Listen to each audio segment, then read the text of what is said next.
Process control using a barcode scanner. Make sure there is at least one job created before continuing. Connect a barcode scanner to the IQI controller. A text field pops up to name the device. Tap Save.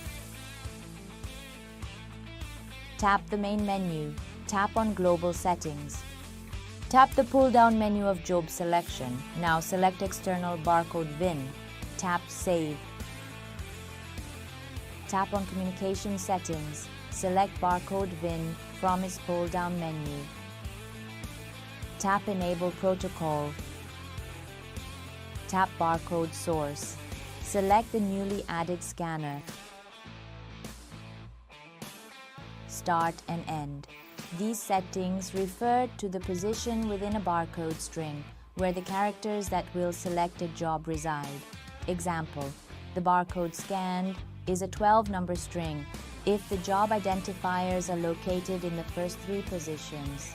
Start would equal 1, end would equal 3.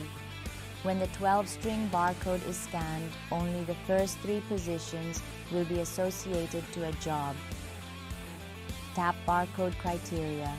Tap Select a Job. Select a job from its pull-down menu. Now tap the Barcode Strings menu. Enter the barcode characters associated with that job. Tap Save.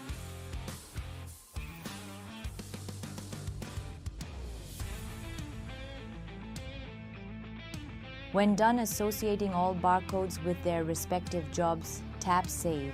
Now tap the Home icon. Notice there is no option to manually select a job. The controller is waiting for a barcode to be scanned in order to select the associated job. Scan a barcode. The job is selected. Now run the job.